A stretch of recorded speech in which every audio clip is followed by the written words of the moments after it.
반갑습니다. 예, 반갑습니다. 네, 오늘은 내가 만드는 복지국가 공동운영위원장이신 오건호 동지를 만나러 왔습니다. 요즘 어떻게 지내십니까?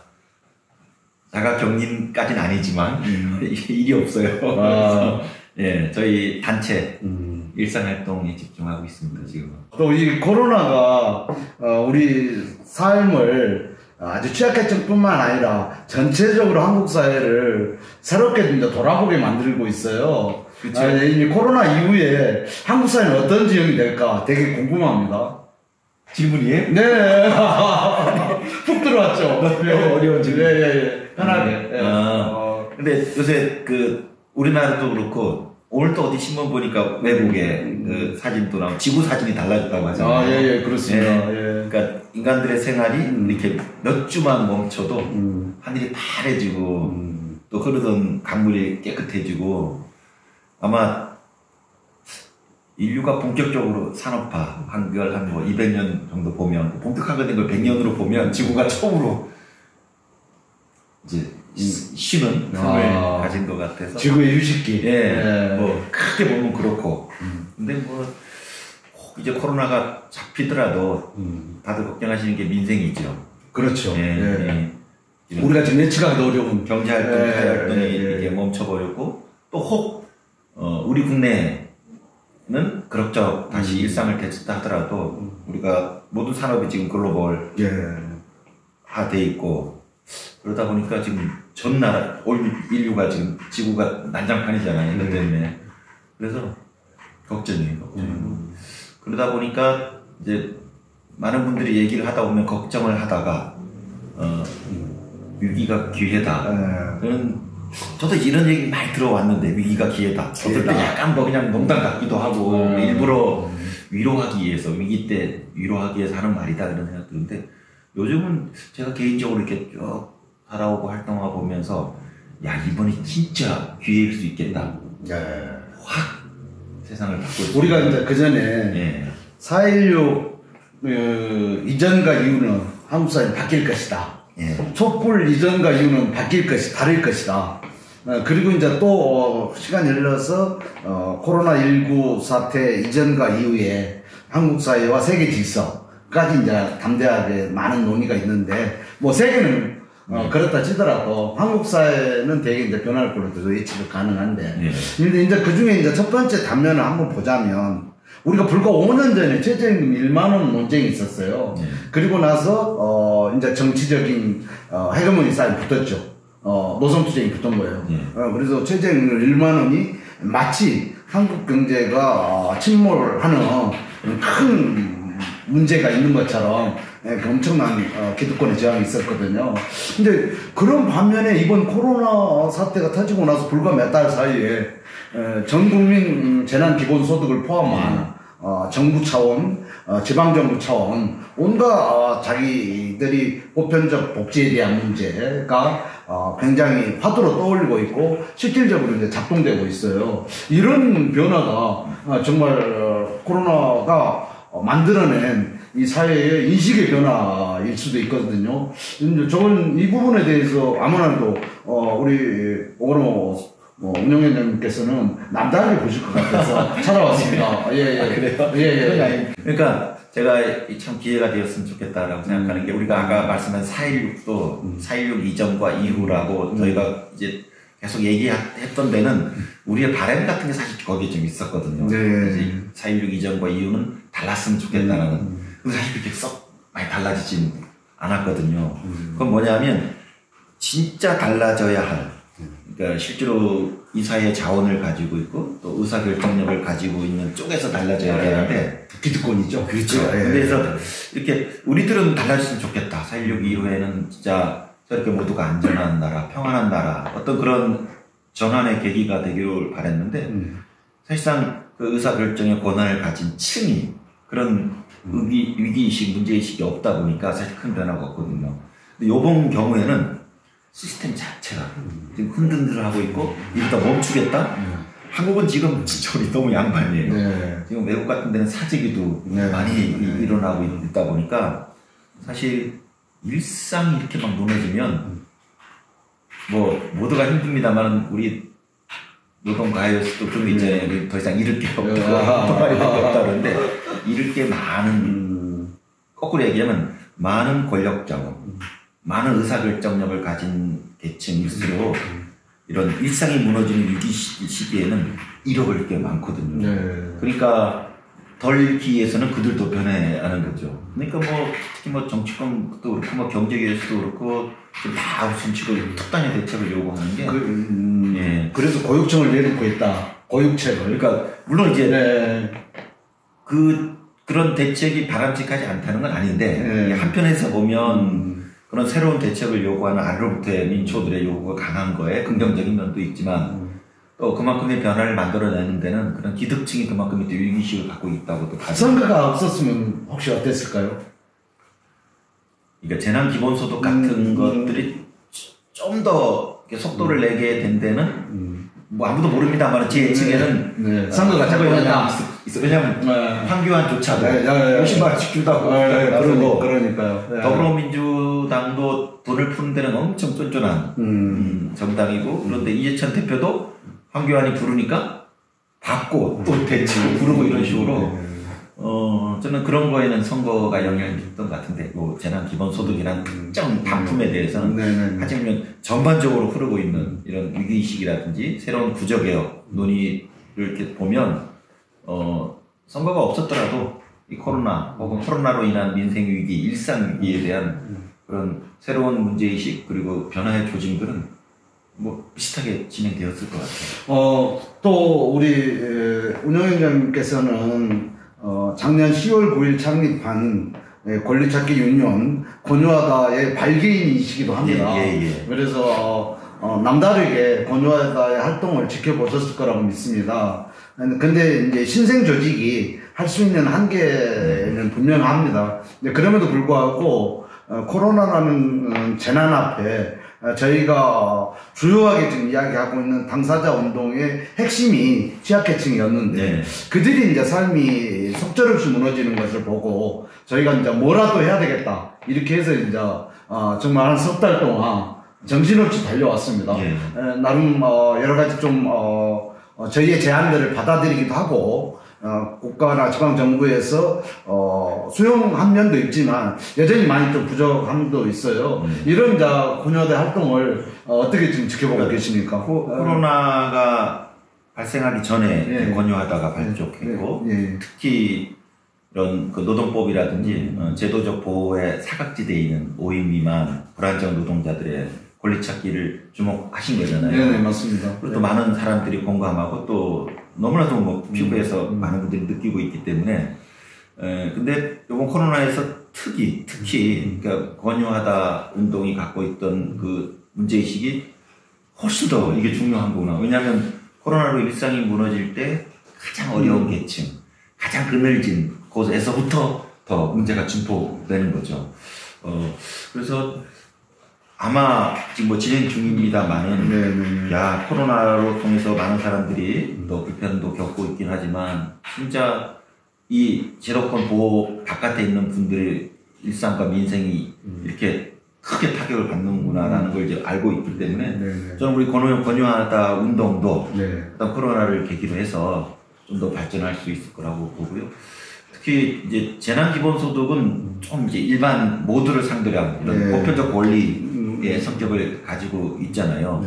근데 재난에 대한 피해도 계층별로 다르거든요. 어마어마하게 다르고 아직은 뭐 모든 게 다 무너진 상태는 아니니까 그래도 제도권 안에 있는 예를 들면 뭐 노동법과 뭐 고용보험 제도 안에 있는 사람들은 또 아직까지 견딜만 하거든요. 근데 그 바깥에가 문제였는데 바로 권유하다가 코로나 이전부터도 계속 이 문제를 부각해왔고요. 그래서 아까 말씀해 주신 것처럼 청소도 영향을 주었을 거예요. 그래서 이 재난에 깜짝 놀란 여러 사람들의 주목을 끌기 위해서 모든 국민을 대상으로 한 보편적인 재난기본소득 혹은 재난지원금이 이제 등장했고 근데 이것이 갖고 있는 장점들은 있어요. 이제 많은 사람들이 코로나에 영향을 받고 있기 때문에 그래도 모든 국민한테 주게 되면 아무래도 금액은 작아지거든요. 그럼 보통 뭐 150, 200, 300을 벌다가 반토막이 나거나 이게 계속되면 다음 달, 다다음 달 정도 되면 아예 수입이 줄어들 수도 있는데 네. 여기에 50만 원 준다고 해서 혹은 뭐 100만 원 준다고 해서 이게 원상회복이 되는 건 아니거든요. 따라서 저는 재난의 대책은 국가 대책은 모든 국민들을 상대로 하는 어떤 지원책이 필요한데 이건 약간 좀 상징적인 거예요. 국가가 국민을 보살핀다라는. 저는 그게 재난 기본소득의 취지라고 보고, 근데 재난 기본소득이 재난으로 인한 민생 타격을 해결할 수는 없어요. 5천만 명 모두한테 강한 급여를 제공할 수밖에 없기 때문에. 그런 면에서 지금 총선 끝나면 민주당까지도 여당까지도 모두한테 주는 걸로 얘기는 했으니까 지켜지겠죠, 설마? 그러면 여기서 선거, 네. 이제 선거 이후에 이것을 좀 더 보완할 문제가 있을 것이고, 또 서로 정치적 논쟁으로 비화될 가능성도 배제할 수 없습니다. 근데 저는 이제 무엇보다도 중요한 것은 이번 코로나 사태를 겪으면서 국가의 기능이 어디다 그 방향을 잡느냐, 이것이 엄청나게 중요하다는 것을 우리 국민들이 알았다는 것이 대단히 중요할 것 같아요. 그래서 지금 현재는 이제 우리가 4대 보험이 있잖아요. 4대 보험이 있는데 여기에 이제 우리 국민들이 사각지대에 있는 국민이 이렇게 많구나. 고용보험 사각지대에 있는 노동자가 둘 중에 한 명이다. 근데 이런 상황이면 사실 이번 코로나 재난이 없으면 또다시 이 문제는 수면에 있었어요. 밑에. 근데 이게 이제 드러났어요. 이런 문제는 대단히 이제 한국 사회가 돌아볼 수 있는, 그동안에 앞만 보고 온 한국 사회가 돌아보는 계기를 줬거든요. 그래서 이 문제를 우리가 의무적으로 권리와 의무를 동일시 친다라면 그래서 고용보험이라든가 실업급여에 대해서 좀 더 한국 사회가 좀 고민해야 되고, 4대 보험 문제도 전향적으로 복지 차원에서 어떻게 보편적 복지를 할 거냐, 이러면 이제 국가의 재정을 어떻게 정의롭게 분배하느냐, 이거하고 저는 연동되어 있다는데, 제가 사실 그런 부분에 잘 몰라요. 그래서 관련 고민을. 제가 이제 그 말씀을 드리고자 했던 건데, 아까 제가 드렸던 말씀하고 좀 이어가면, 이제 총선 이전까지는 이제 이게 정치가 작동하다 보니까 5천만 국민 모두를 상대로 한 재난지원금 이 주제가 부각되었고, 총선 이후에 꼭 지켜지길 바라는 마음을 말씀드렸던 거고요. 근데 총선 이후부터는 모든 국민한테 지원하는 방식을 지속적으로 하기는 어렵거든요. 이건 이제 이번 선거 국면에서 한번 상징적으로 1회 혹은 2회 정도 갈 것 같고, 그 다음부터는 진짜 이거로 인해서 생계가 단절된 바로 이런 분들을 대상으로 한 맞춤형 지원이 집중돼야 돼요. 그러니까 이번에는 뭐 재난지원금 70% 주느냐 80% 주느냐 다른 문제인데, 지금은 정확하게 이 재난의 타격을 집중적으로 받은 대상을 상대로 한 제도 설계가 필요하다고 보고, 이제 총선 이후부터는 재난 대책이 저는 이쪽 방향으로 흘러가야 된다고 봐요. 그럴 때 아까 말씀하신 것처럼 저는 이 재난의 피해 대상을 가릴 때 아주 결정적인 기준이 있어요. 그 고용보험이에요. 고용보험이라는 게 바로 여러 가지, 주로 이제 시장에 실업이라든지 이런 거지만, 어떻게 하든 재난이 원인이든 혹은 뭐 경제 불황이 원인이든 간에 일자리를 잃게 되면 혹은 일감이 끊기게 되면 생계가 단절되는 거잖아요. 그래서 그거에 대한 대비가 고용보험이거든요. 그럼 지금 고용보험이 이제 가입하면 최소 4개월에서 9개월까지, 그리고 금액은 뭐 이제 그 최저한과 최상한이 차이가 크진 않아서 한 180만 원 이상 한 달에 받을 수 있거든요.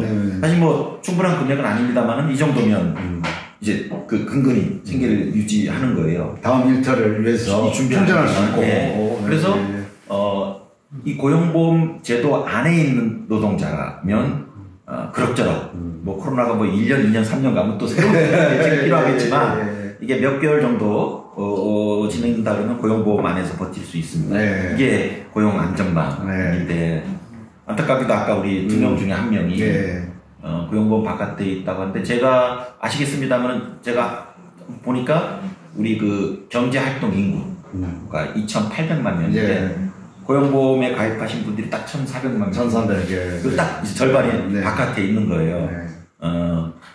그러니까 여기는 이제 비정규 노동자들, 그 다음에 뭐 개인 사업자로 프리랜서 되어 있는 프리랜서들, 플랫폼 쪽에서 종사하시는 분들, 그리고 영세 자영자, 그렇습니다. 그다음에 이제 아주 단시간, 초단시간 노동자까지 쭉 돼 있는데, 지금 코로나로 만약에 산업에 타격이 오게 되면 산업의 중심부가 오는 게 아니고 지금 이 부분부터 양파 껍질을 벗겨지서 이쪽부터 지금 타격이 오기 시작합니다. IMF하고는 반대 현상이 나타나고 있어요. 네. 그래서 지금 이미 이쪽에 지금 타격이 크거든요. 그래서 아까 말씀하시고 우리 권유하다 운동에서 하는 것처럼 고용보험의 혁신적인 개편. 일하는 사람 누구나 고용보험이 그렇죠. 가능한 사회를 우리 국가가 충분히 역할을 해야 되고 그렇죠. 그게 가능하다는 말씀이죠. 그렇죠. 그러니까 그 전에는 이게 조금은 이제 뭐 노동 문제에 대해서 좀 익숙지 않으신 분들은 그냥 뭐 당위적인 주장 뭐 이렇게 느꼈을지 모르겠죠. 이번에는 실상을 본 거거든요. 그러니까 이런 어려움이 처했을 때 고용보험 바깥에 있는 분들이 아무 대책 없이.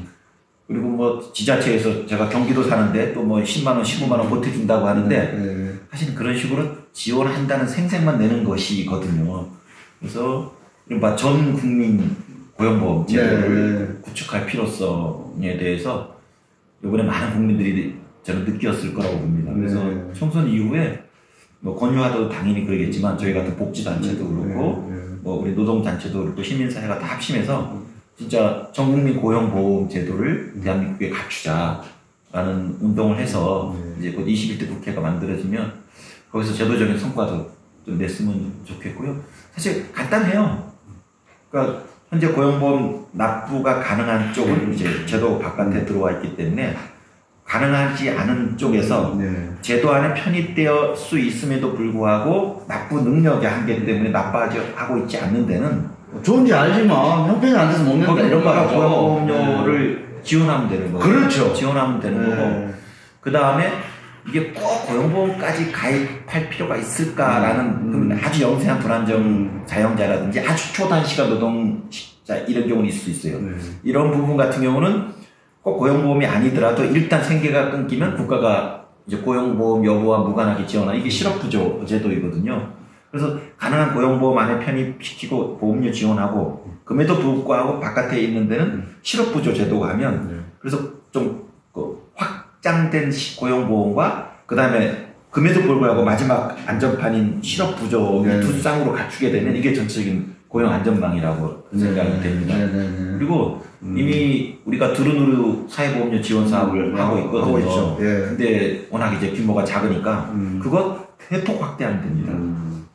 그리고 한국청 실업부조라고 해서 지금 국민 취업지원금 제도 그 예산은 잡혔는데 법은 통과되진 않았어요. 아시겠지만 근데 그 6개월 동안 최대 6개월 동안 50만 원 주는 거거든요. 그러지 말고 뭐 실업급여 180만 원까지는 아니더라도 뭐 실업급여 제 생각엔 3분의 2 정도 한 120만 원, 130만 원 정도의 금액 정도로 해서 실업부조 주는 걸로 딱 되면 간단해요. 소득이 단절되고 생계가 없으면 주는 거거든요. 그러니까 이제 소상공인들, 아주 영세 상인들 이런 분들은 사실 그 사회 안전망을 책임질 여력이 안 되기 때문에 이 부분을 국가가 책임지자. 그래서 아예 사회 안전망이 탄탄하게 지는 국가의 역할들을 이 코로나 사태로 깨닫게 했으니 그걸 실행하는 21대 국회가 됐으면 좋겠다. 이렇게 그렇죠. 이해하면 되겠습니까? 그래서 이런 전 국민 고용 안전망 제도가 이제 만들어지면 내가 일하다가 뭐 회사가 망하든 혹은 재난이 닥치든 최소한 6개월 정도의 기본 생계는 우리 대한민국에서는 보장된다더라. 권유하다는 그 지금 사각지대 놓이고 근로기준법 밖에 있는 노동자들을 당사자로 규정하고 있고 당사자들이 직접 힘을 모아서 이 사회에 평등하지 못하고 있는 법과 제도를 스스로 힘으로 바꿔내서 이 한국 사회에서 노동하는 모든 사람들이 최소한의 권리를 보장받는 이제 그런 길을 찾아가겠다. 이게 이제 권유하다입니다. 상당히 갈 길은 멀지만 저는 시작한 만큼 그 결과를 향해서 뚜벅뚜벅 갈 거라고 예상하고 있는데 지금 이 시청하는 무권리, 미조직, 작은 사업장, 5인 미만 온갖 이름의 플랫폼 특수고용 노동자들에게 용기와 희망의 메시지 부탁드리겠습니다. 그래서 권유하다는 건 내가 권유하고 또 그가 권유하면서 그러니까 쭉 이렇게 세력을 확장하고 더 사람 모으는 거거든요. 저는 이번 코로나로 진짜 어려운 노동자, 어려운 자영자들의 절박함들을 더욱더 알게 되었잖아요. 네. 그래서 훨씬 권유하기가 네. 그전보다는 이제 이해폭이 넓어진 거예요. 네. 그래서 권유하다 운동에 아주 적기를 만난 것 같아요. 만난 것 같고, 뭐 저희 같은 복지 단체 물 들어올 때 그러면 뭐 저어야 되니까. 예. 그래서 하여튼 요번에 이런 경각심과 문제의식을 가지게 되었기 때문에 우리가 좀 더 같이 손잡고 노력하면 저는 좋은 열매를 거둘 수 있을 거라고 봐요. 그리고 또 성과가 나면 우리가 더 신나서 더 힘이 생기는 거니까, 또 업법되는 거니까. 그래서 일단 이제 총선 끝나고 본격적인 이제 전국민 안전망 대책 논의가 이제 이루어질 것 같은데, 우리 노동자들 또 여기 활동하시는 분들 힘 모아서 힘차게 갑시다. 그리고 저는 꼭 열매를 맺을 수 있을 거라고 확신합니다. 권여도 화이팅 한번 해주십시오. 자, 권여다 화이팅!